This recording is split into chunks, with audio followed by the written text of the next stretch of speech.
Hello again campers, here we are again. Sorry this film has taken so long to turn out, but I was interviewing lots and lots of people and chatting with lots of people. Usually pissed, but then that's life. What I want to talk about today is the best way of coming to Corfu to enjoy your holidays. All inclusive, bed and breakfast, what have you. And there was a definite trend from all the people I spoke to as the best way to come, especially as a couple. So the first thing let's talk about is all-inclusive. Now, according to my research, such as it is, what's the downside? Well, the downside is crappy food. I mean, you get, apparently, I've been told, it's all powdered potatoes, powdered eggs, and of course, your meals are at set times of the day when you have to be there for them, otherwise you go without. And of course, they have so many apartments, it's a long walk every time to the main magazine, main restaurant and what have you. The drinks, well, the drinks are cheap crap, apparently. This is only what I've been told by various people staying at these places. The drinks are not brand name drinks, they're just local drinks, and you're liable to end up with a massive hangover if you drink them. And this is based on people from 3 different Corfu all-inclusive places. On the upside, of course, on the upside, they do have evening entertainment supplied by the reps and staff, which is a good thing if you have family and children. And of course they usually have a good swimming pool, which is handy. Most of them are placed close to the beach. That's the upside. Another upside is the transfers from the airport. Normally these go direct straight to your site, as opposed to other forms of holidays where you might go all around the houses dropping people off at different hotels. So, to sum up, all inclusive, not very good food, not very good drinks, although it's all included.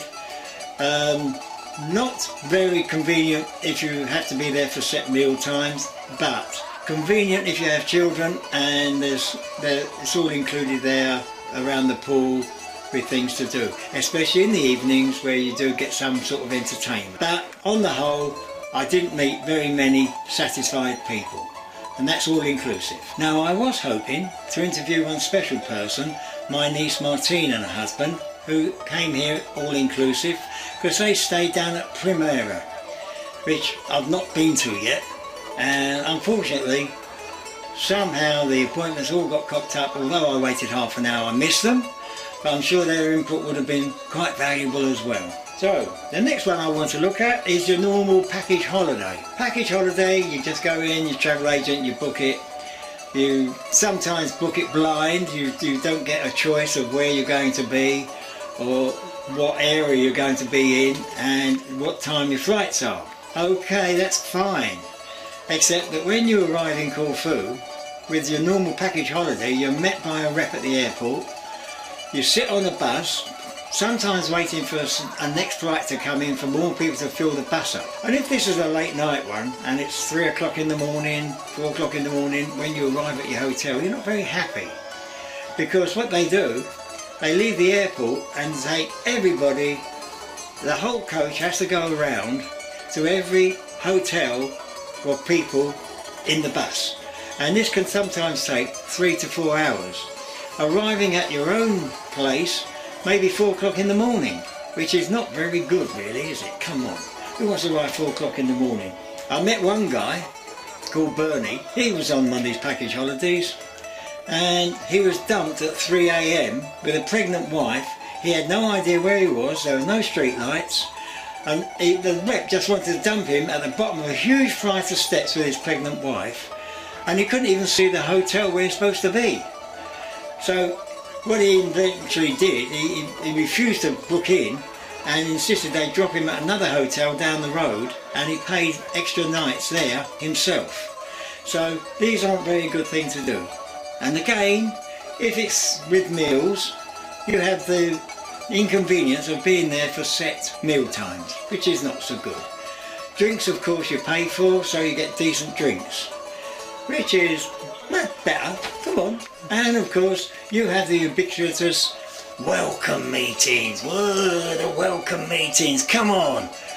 This is done by the reps. It's not to give you information. Welcome meetings are there to sell you holiday trips, to sell you little excursions, because this is where the reps earn their money, and that's all they're interested in. Not interested in your problems, just in selling you trips, day trips. They tell you, don't book with the local travel shop because they don't have insurance and things like that. But the joke is, these are the same trips that they're selling you at a higher price to cover their commission than if you go to the local travel shop. You can book the same trip, probably cheaper, with the same people who are making the trip, i.e. the boat company or what have you. So don't be fooled by welcome meetings. They're usually there just to flog his stuff. And let's talk about when you have to leave your room. Most of these places you have to be out by 10 AM or 12 AM. And quite often the cleaner wants to come in at 8 AM to get a head start on cleaning the room for the next guest. And if your flight is not till 9 o'clock in the evening, you're stuck with your family with nowhere to go, no hospitality rooms in many cases, and you need to have a shower maybe in the afternoon. But you will have to pay for that extra, so you be aware of that as well. Not a very good situation, but that's not confined to Greece, of course. It's any hot country, Spain, New York, whatever. There's another way. How about flight and self-catering? This got quite good ratings from most people I spoke to. Yeah, you get a decent hotel, you come and go as you please, you have your meals where you please.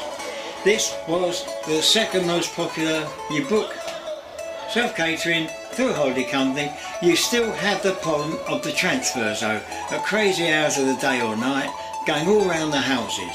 A right pain in the rear. Wasn't what I was going to say. We have to watch that. The beauty of it is, you only get breakfast. Usually breakfast is a continental breakfast, but at a reasonable hour, so you can have a lay-in, and then you're free to eat anywhere you like, which gives you a chance to explore different tavernas and bars. So that's quite popular. So you book your holiday, self-catering, it's fairly inexpensive, and you eat out. But, as I've just said, be careful of those horrible transfers, because the holiday company don't give a toss what hour of the day or night you turn up. They don't give a toss how many hours you sit on the coach. They don't tell you that in the brochure. Let's talk about booking your own flight, finding a hotel on the internet that does B&B, or even just a room for the night. This was the most popular way to come. Let's hear from a friend of mine, Chef Stuart Brown, and his family. They've been doing it for quite a long time. And by the way, Stuart, thanks for the extra strong tea bags. Can't get them here. And if you do find them, they'll be expensive. But here's Stuart Brown. Oscars. You mate? Stuart, just here. Hello. Hello, Rick. Mrs. Anne and his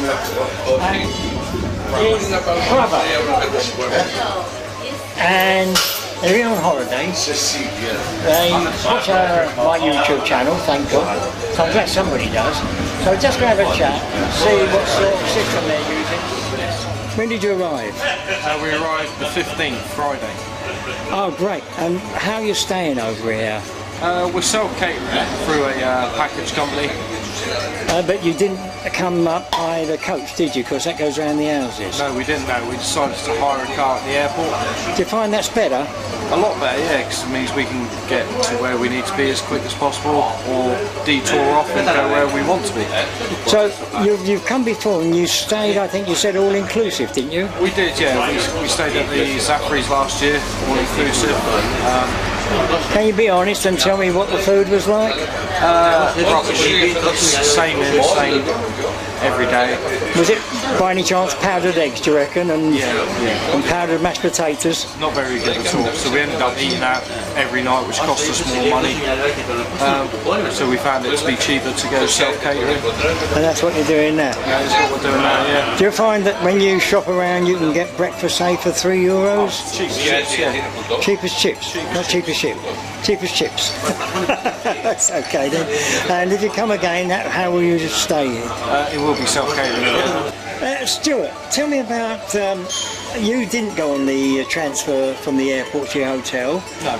But you've done it before, haven't you? We have, yes. What's the normal scene on that? I know all the companies do the same.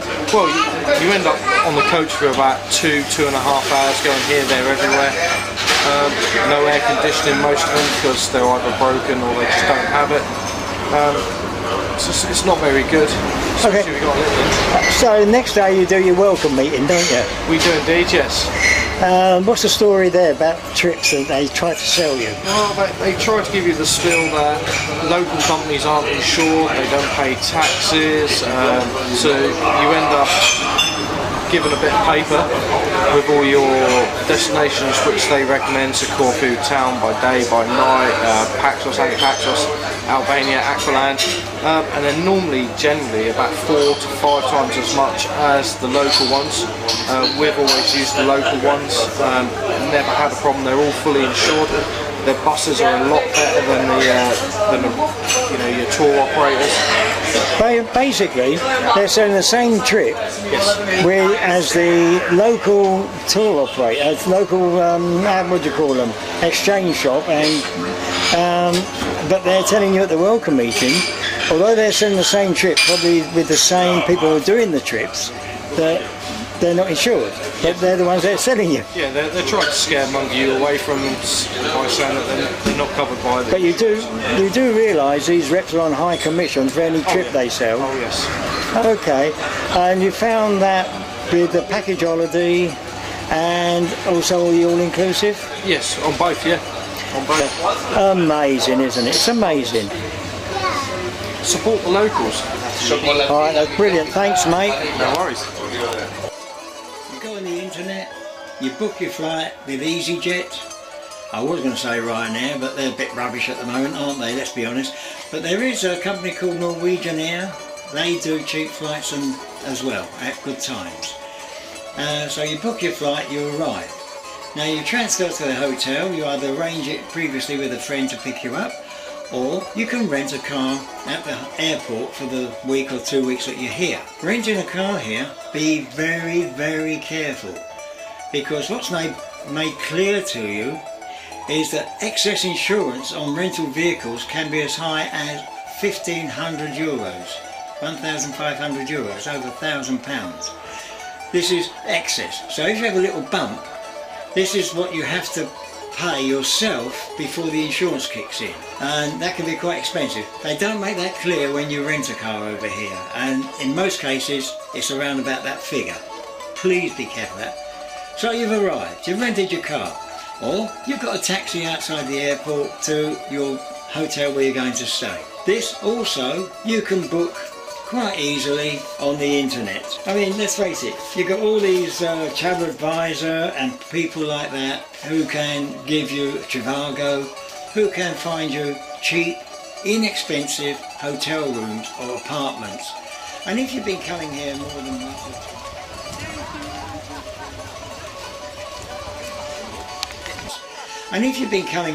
than once or twice, by now you would know local Greek people who will also rent to you or give you information. This is the most popular way to come here. Book your flight yourself with EasyJet or whoever, and arrive, rent a car or get a taxi to your accommodation.